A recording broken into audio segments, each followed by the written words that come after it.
नमस्कार जी, मैं हूँ धर्म सोनीपत। आज पहुँचे हम जो है नारनौल के अंदर, जहाँ एक अजीब तरह का केस पाया गया है।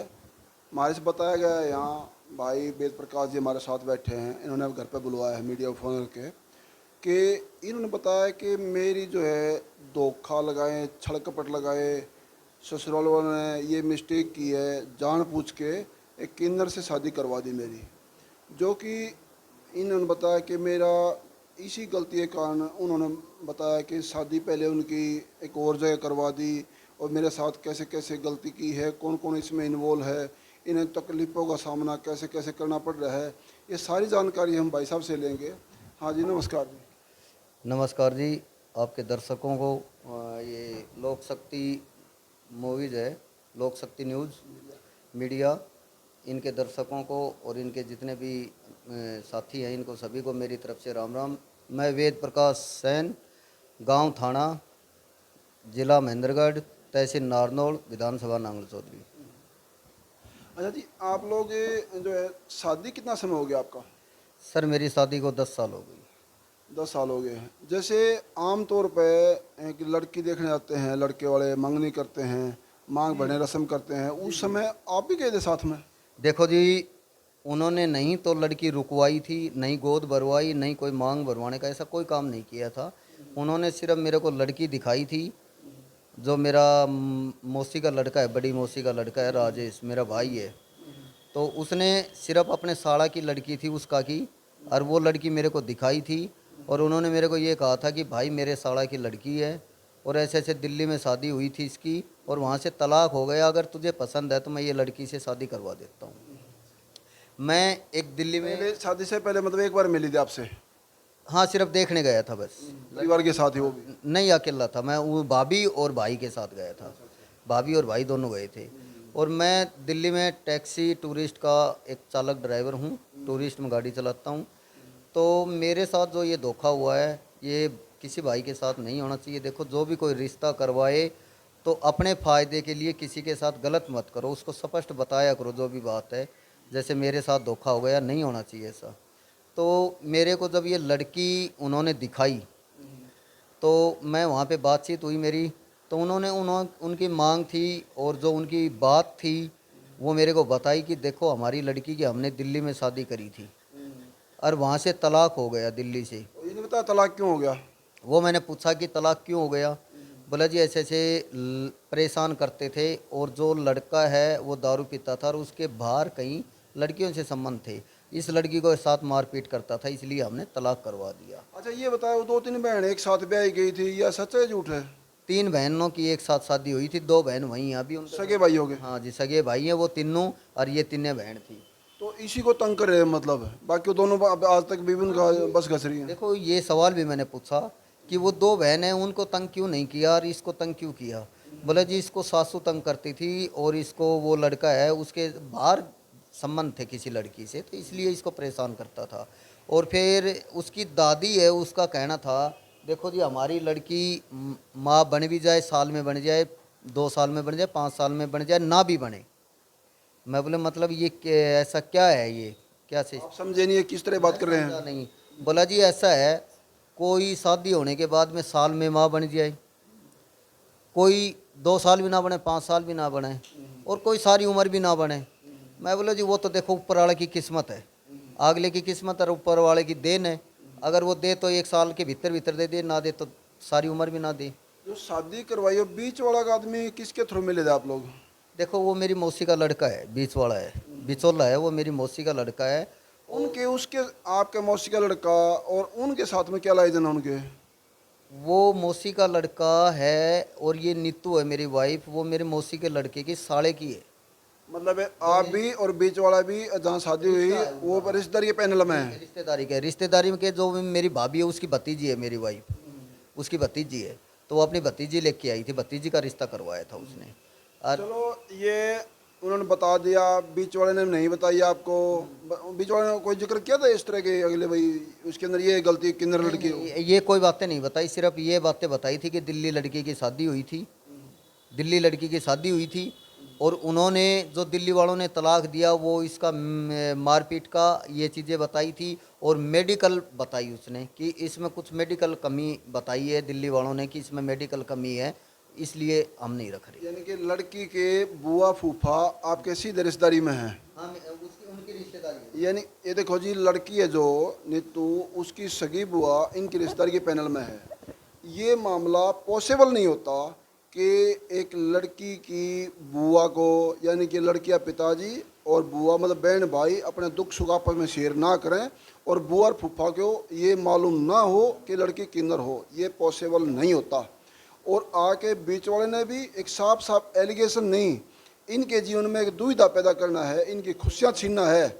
और ऊपर से अगली कार्रवाई और पूछ के बताऊंगे आपको, जो है लड़की वालों ने भी और बीच वाले ने भी, ये साफ साफ आरोप है कि उनको पता था और ये बात छुपाई गई थी। तो शादी होगी, आप लोग घर पर आ गए, इससे आगे की कहानी बताओ। और वहाँ पे शादी हो गई। शादी होने पे जैसे कि उन्होंने दहेज के बारे में मेरे को कहा कि जी आपकी मांग बता दो क्या है दहेज की, हम गरीब परिवार है, हमारी हिम्मत नहीं है दहेज देने की, क्योंकि पहले शादी करी थी वहाँ भी दहेज दिया था, वहाँ से हमने दहेज नहीं ले आए वापस, सिर्फ लड़की लड़की लेके आए। तो मैं बोला जी देखो मेरे दहेज की जो मांग है वो आपकी लड़की पूरी कर सकती है, बल्कि आप नहीं कर सकते। जब बोला जी बताओ आपकी मांग क्या है, लड़की क्या पूरी कर सकती है। मैं बोला जी देखो हम हैं सामाजिक आदमी, मेरे जो दादाजी थे वो पंचायती आदमी है, सामाजिक आदमी है, उनके पास लोग बैठते हैं आते जाते रहते हैं। तो मेरे घर पे कोई भी बाहर का आ जाए तो वो भूखा प्यासा ना जाए, उसको रोटी पानी की पूछे। सबसे बड़ा धर्म यही है और सबसे बड़ा दहेज भी यही है। अगर आपकी बेटी इन चीज़ों में है तो मेरे इससे बड़ा दहेज कोई भी नहीं है, आपकी बेटी दहेज रहेगा मेरा। लिया कुछ अपन दहेज में? मैंने जी उनके घर से जो मेरे पास दहेज आया वो मैं आपको बताता हूँ, एक चांदी की अंगूठी आई थी और एक चांदी का सिक्का आया था, इससे अलावा उनके घर से कोई चम्मच भी नहीं है। मतलब आप सामाजिक आदमी है, दहेज के खिलाफ हैं। आपने 1 रुपये का रिश्ता लिया आपने? 1 रुपये का रिश्ता That's लिया, all। 1 रुपया ही लेके आया। रही बात शादी हो गया आगे आपके घर पे, आपने 1 दिन में 2 दिन में कितने समय में आपने परख लिया, देख लिया कि वे लड़की किन्नर है? सर वो मैंने तीसरे दिन देखा था उसको। 2 दिन का गैप कैसे हुआ ये? वो 2 दिन का गैप ऐसे हुआ कि जैसे कि हमारे दिन की शादी थी 31/5/2012 में, दिन की शादी थी, लंबा सफ़र था तो रात को पहुँचे थे। उसके बाद में घर पे रिश्तेदार वगैरह थे, सारी पूरी फैमिली थी। दूसरे दिन रिश्तेदार वगैरह जाने के बाद में तीसरे दिन हमारा संपर्क हुआ। तो वो 2-3 दिन वो उसका भी कुछ प्रॉब्लम थी, बोले मेरे पेट में दर्द होता है, तो हम नहीं मिल पाए थे। तीसरे चौथे दिन जब हम मिलने का प्रयास किया तो वह चाहे मेरी ज़बरदस्ती मान लो आप, या चाहे मेरा जो भी है। जी जी। तो जब पता चला कि भाई लड़की किन्नर है तो वो मैं बोला मोहरे तूने मेरे को बताया नहीं, तेरे अंदर ये कमी है। वो रोने लग गई। तो मैं बोला अब तो तू चुप रह, मैं भी कुछ नहीं बताऊंगा, सुबह बात करेंगे। तो वो बोली दे मेरे बारे में किसी को उजागर मत करना, किसी को बताना मत परिवार के अंदर। मैं बोला ठीक है मैं किसी को नहीं बताऊंगा। तो जी मैं दूसरे दिन सुबह मेरी भाभी के पास फ़ोन किया जो बिचौली थी उसके पास, कि भाभी जी आपकी जो भतीजी है उसके अंदर ये कमी है, वो लड़की किन्नर है, आपने मेरे को बताया क्यों नहीं? बोले नहीं जी किन्नर तो लड़की हो ही नहीं सकती। मैं बोला आपकी लड़की किन्नर है आपकी भतीजी? बोले नहीं यहाँ लेके आओ उसको। तो मैं लेके गया जी कोटपुतली राजस्थान। तो उन्होंने किसी हॉस्पिटल में चेक करवाया, प्राइवेट में चेक करवाया। तो उन्होंने मेरे को बाहर बिठा दिया, अंदर वो लेके गए। तो बाद में वो 20-25 मिनट बाद में बाहर आए तो उन्होंने कहा कि नहीं डॉक्टर तो मना कर रहे हैं कि ये सही है, लड़की कोई किन्नर नहीं है ये तो। मैं बोला जी मेरे से मिला दो डॉक्टर को, डॉक्टर मैं चेक कर चुका हूँ, मेरे जी जी। कौन आएगा? जब बोला मेरे को लग रही है ये किन्नर है, स्पष्ट हो रहा है, मैं आपको फ़ोटो खींच के दिखा दूँ और क्या करूँ? जब बोले नहीं तो आप ऐसा करो वहाँ चलो सालेटा ससुराल मतलब नीतू के घर पे। मैं जो वहाँ गया, वहाँ जाने के बाद में उन्होंने दरवाजे बंद कर लिए मेन गेट के, और वहाँ बैठ के बातचीत करी तो उसके पूरा परिवार था। तो जब ये बात हुई कि मैं उनको कहा कि ये लड़की किन्नर है, तो उन्होंने मेरे को बोला चलो चेक करवाते हैं इसको। तो हमने उसके पास में एक थाना गाजी पड़ता है, छोटा कस्बा, वहाँ हॉस्पिटल है, वहाँ लेके गए थे जो उन्होंने चेक वगैरह करवाया वहाँ पे। तो उन्होंने वो ही सीन किया मेरे साथ, मेरे को बाहर बता दिया, डॉक्टर से मिलने नहीं दिया, और वहाँ चेक करवा के वो आ गए। बोले जी यहाँ तो डॉक्टर ने कोई कंप्लेंट नहीं बताई। मैं तो अभी पूरा परिवार यही कह रहा है कि लड़की किन्नर नहीं है? जी पूरा परिवार यही कह रहा है किन्नर नहीं है। मैं ये कह रहा हूँ मेडिकल के सबूत लीजिए, और इसको अगर मैं इस पे झूठा आरोप लगा रहा हूँ तो मेरे पे कार्रवाई कीजिए, और अगर वो झूठ बोल रहे हो कि लड़की किन्नर नहीं है तो उस पर कार्रवाई कीजिए। देखो जी, पहले रिश्ता टूट गया, और यहाँ डॉक्टरों की बात को छुपा के इनके सामने लाई जा रही है, मतलब उसकी जो पिक्चर सामने है उसके नेगेटिव दिखा रहे हैं और दबाव बना रहे हैं कि लड़के किन्नर नहीं है, पूरा परिवार ऐसे ही ना। ऐसे ही है। हाँ, आगे क्या हुआ जी? एक मिनट रुक जाना। तो लड़की मतलब है आप पूरा परिवार ये बना रहा है दबाव कि लड़के किन्नर नहीं है, हाँ जी, पूरा परिवार ये दबाव बना रहा है कि लड़की किन्नर नहीं है। और आपका अपना जो प्रैक्टिकल हो चुका है उसमें आपने पा लिया कि लड़के किन्नर है। किन्नर है, तो वो दबाव बनाने से उसके बाद में उसका ऑपरेशन करवाया गया है। किन्नर खत्म, किन्नर का जो मतलब कि ये किसी को लगे ना कि किन्नर है, तो उसका ऑपरेशन प्राइवेट पार्ट का ऑपरेशन करवाया ये माइके वालों ने, माइके वालों ने। मतलब आपकी शादी से पहले करवाया था? नहीं नहीं, मेरे शादी के बाद करवाया, मेरे जाने के मैं साथ था, तो ऑपरेशन करवाया। करवाने के बाद में कि भाई कुछ ये लगे ना और ये कह ना सके किसी को ये किन्नर है, तो इसलिए ऑपरेशन करवाया था इसको सोमो में, बराला हॉस्पिटल में। तो उसका क्या था कि वो ऑपरेशन करवाने के बाद में मैंने आज तक मेरे घर में या मेरे रिश्तेदार में कहीं भी किसी को ये नहीं बताया कि ये लड़की किन्नर है, आज तक उजागर नहीं किया, लेकिन अब मीडिया के माध्यम से उजागर कर रहा हूँ इसको। आज जो मीडिया को बुलवा के आप लोग मीडिया से क्या फ़ायदा लेना चाह रहे हैं? अपना गृहस्थ जीवन बसाना चाहते हैं या उसको बदनाम करना चाहते हैं या इसे छुटकारा पाते हैं आप लोग? क्या आपकी मनोरथ क्या है? देखो जी, कोई अपनी बेइज्जती नहीं करवाना चाहता। जब मैं उसकी इतने दिन से इज्जत बचा रहा था, आज तक किसी को बताया नहीं मैंने, और उसके लिए मैंने इतना इतना किया। मैंने बच्चा वो लिख के दिया, मैंने झूठ बोला परिवार को, रिश्तेदार को, समाज को, गांव को कि भाई इसके बच्चादानी में कैंसर हो गया, इसलिए मैंने बच्चादानी निकलवा दी और इसके बच्चे नहीं होंगे, ये माँ नहीं बन पाएगी, इसलिए मैंने अपने बड़े भाई का बेटा गोद लिया और उसकी खुशी के लिए लिया। और मैंने उसके लिए मैं कमा रहा हूँ और उसके लिए कर रहा। मैं उसको ये कहा कि तेरा पता नहीं चलने दूंगा किसी को भी, तू मेरे घर में खुशी से रहे। ये आज शादी को आप लोग बता रहे 10 साल हो गए हैं, 10 साल में, और जो है शादी के बाद में वो ठीक ठाक जो आपने ये छुपाव करा, एक आदमी को देखो सारी मातृ शक्ति देख रही है, ये हर आदमी चाहता है अपने गृहस्थ जीवन जो है मंगलमय हो, और जो है एक संतान की प्राप्ति के लिए भी आदमी चाहता है, हर कोई अपना मनोरथ रखता है। उन सब चीज़ों पे अपने जो है गला दबाते हो, अपने खुशियों पे एक जो शरीर की ज़रूरत लगा लें, क्योंकि उनको मद्देनजर रखते हुए, उनका गला दबाते हुए इन्होंने चाहा और एक बीबी की जो है आन बान जो है एक इज्जत बचाते हुए ताकि इसका पता भी ना लगे, ये काफ़ी समय निकाल लिया। इस प्रक्रिया में कितना समय लग गया होगा आपका? सर मेरे साथ, मेरी शादी को 10 साल हो गए और 10 साल से मैं उसको रख रहा हूँ। 6-7 साल वो मेरे साथ रही है।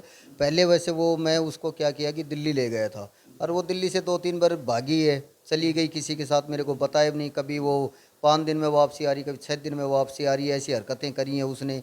और जब मैं आज मीडिया पे इसलिए आया हूँ कि मेरे को बहुत ज़्यादा टॉर्चर किया गया है, और ये समय मैं इसलिए निकाला, उसको इसलिए रखा कि उसकी माँ, उसकी जन्म देने वाली मम्मी और उसका दादा मेरे को एक शब्द बोले थे कि आप ऐसा करो, अगर ये किन्नर है तो इसको, नीतू को आप मार दो।